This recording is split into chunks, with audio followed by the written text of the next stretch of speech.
My Turn is a phenomenal project, and this was the coming of age for Lil Baby. Like, this was his entrance into the mainstream and just his bow in to say, listen, guys, I'm here to play, and you guys can't fuck with me anymore. And now he's up there, you know, with the Migoses, with the Young Thugs, and, you know, let's say the Futures, not on an influence level, but let's say on an accolades and the way his name and branding is, because he's also like, how many hot entries did he have in the Hot 100? Like, I think he just tied Paul McCartney and Prince, right? So this year, Lil Baby, after releasing My Turn, he tied Paul McCartney and Prince's record for having the most entries in the Billboard Hot 100. Crazy. With 47 entries. That's fucking nuts. That's fucking wild. With his that's big. With his second studio album, and not only that, but he also became the first artist this year to go double platinum in September. And it just goes to show the groundbreaking year that Lil Baby has had. And I also think that he impressed a lot of fans just because he diversified his content on this album. I mean, not only did we get, you know, the usual Lil Baby songs like Grace, like, you know, No Sucker, but we also got, you know, different types of Lil Baby songs like Catch the Sun, produced by Hit Boy, where, you know, it's kind of more a romantic track. The beat isn't as hard. Then we have songs like Emotionally Scarred, where he tackles subjects like mental health. And he just showed that he can make music for everyone. Yeah, and he dips into so many different bags, and he's such a diverse artist. And he's someone that could go into any aesthetic and still carry that same signature Lil Baby flow, and it sounds different every time he does it. Like, it's absolutely crazy. And all of his punchlines and his imagery are so well calculated on a track list, and it's all done by freestyling, which completely blows my mind. And it's no surprise to me that Young Thug was paying this guy to go into the studio so he would stop trapping, because this guy, you know, his potential is immense. You know, My Turn is definitely not going to be his last project or even his best project, and that's a scary thing to say, man. If he tops this, you know, he starts having a pretty consistent and, you know, memorable discography, something that, you know, fans could celebrate and look on to, you know, in the next 10 years.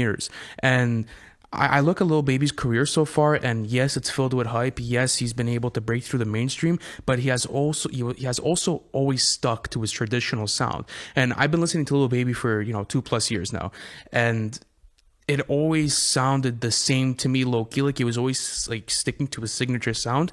It's just he reinvented himself with every project, and that's exactly what I got on My Turn. And it's such a long track list. Like, that's probably my only gripe with the whole album. But it doesn't feel long to me. It doesn't feel long, you know. And yes, he probably could have made a couple of cuts to the track list, and it probably could have been a bit more calculated.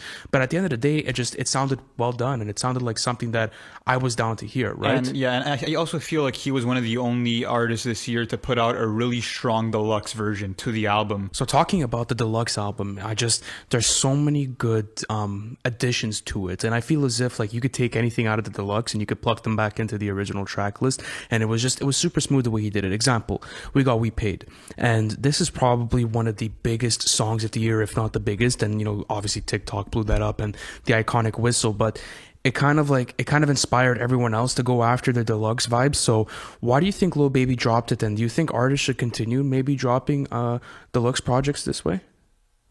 Yeah, so first of all, I'm happy that he added the song to the deluxe, and I'm also happy for Humble to be in there, Low Down, Social Distancing. I think they're good additions, but frankly, I think it's a money move by Lil Baby to add an additional 7-8 songs to the deluxe. I think a lot of artists this year are doing that for that streaming revenue.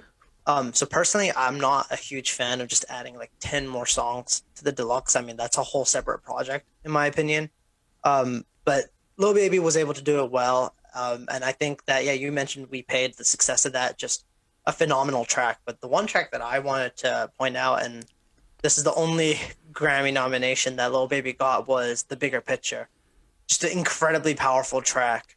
Obviously, it revolves around the Black Lives Matter movement and the protests that were going on, and just something you just don't expect from Lil Baby to speak on and to talk about that. And today he was actually tweeting about how he wants to be more transparent with his fans in terms of how he's donating his money and what causes that they're going to. I think it just shows where Lil Baby's head is and where he thinks his position in the game is right now, where he's got maybe not that influence in the music, but he's definitely got influence in his voice.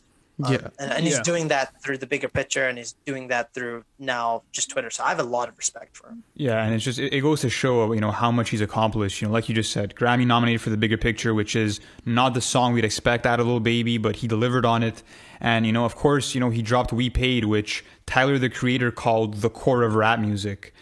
So he's been all over the place this year, and you can make the case that he's the MVP of 2020. Oh, I would say he is. Him and The Weeknd are neck and neck for me. I mean, on a bigger scale, I would probably give it to The Weeknd. But as far as like if numbers aren't included and everything, I think I would probably have to give it to Lil Baby just because. I've long been tweeting that he's my 2020 MVP.